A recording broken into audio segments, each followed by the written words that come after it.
Okay, so let's pause for a minute and let's overview everything we talked about as far as how to interpret a letter. I know I threw a lot at you really fast, and so let's talk about the process in an overview uh, from the beginning.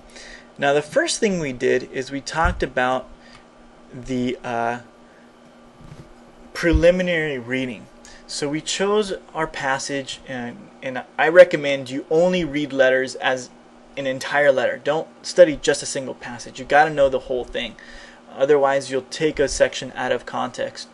And so you read the entire letter one time, and remember, you're looking for some general clues as to the occasion, the purpose of the letter, the content of the letter, getting a basic idea of what the author is talking about. And then finally, try and already see some ideas of structure. Sometimes there's parts of the structure that are really obvious. And in this preliminary reading, you're going through and you're going to notice maybe some easy passages. Like maybe you'll say, hey, chapter 2 is really easy. He's just talking about the requirements of elders and deacons and stuff like that. And so that's an easy to understand passage. And you can say, you know what, but I had a hard time with chapter 1. And so you're already getting an idea of where the trouble spots are, where the easy sections are, and just a basic idea of the content and what the whole letter is talking about.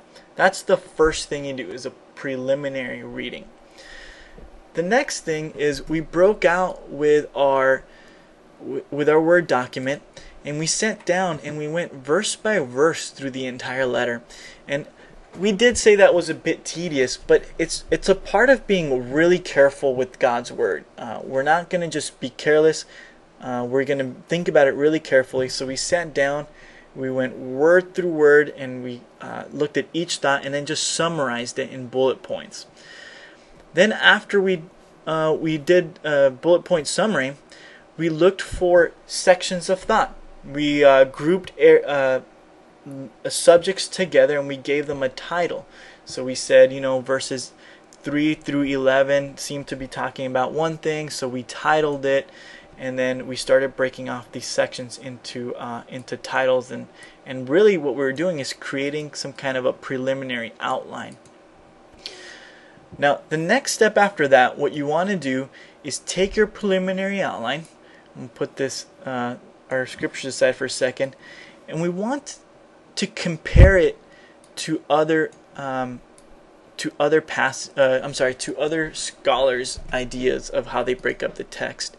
And we compared the two. We saw where we agreed, where they disagreed, how they titled different sections to see if we got different ideas out of it, and we recognized some areas that we needed to go and look at. And basically, by comparing our outline to their outline, we're starting to see where we need to do careful exegesis. And that's the main reason why we do this. We want to get an idea of the whole structure of the book, or the letter, but also see where is it that we're going to spend our time really focusing in on the letter. And so we set that aside, and then we have a good outline from which to work with, and we know where the trouble spots are. So the next thing is we broke out with the Bible. We're back to the Word, and we ask ourselves, okay, let's see if we can understand these difficult passages. Sometimes all we needed to do was read it a little carefully. Other times we had to look at other translations to understand what these verses were saying. We took into consideration, conjunctions and stuff like that. And sometimes that wasn't enough to look at other translations. We had to move to a commentary. And so we looked at a commentary, we read what it said about those sections. Once it made sense to us, once we understood what was happening, we started renaming some title heads. Maybe we changed the wording on some of our sentences here, some of our points. But that's basically the process of interpretation.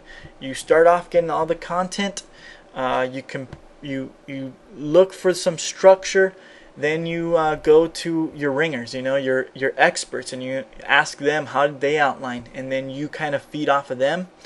Then you do your own research. You go to the Bible, see how much you can figure out just using the Bible, and if you have questions, then you can go to the commentaries and see what they say, and then refine your outline that way. But that's really the process I go through, and I think it's a good one to be to start off using. And then once you develop your own mentality, your own philosophy, you can start changing the order of things to whatever is most helpful and efficient for you.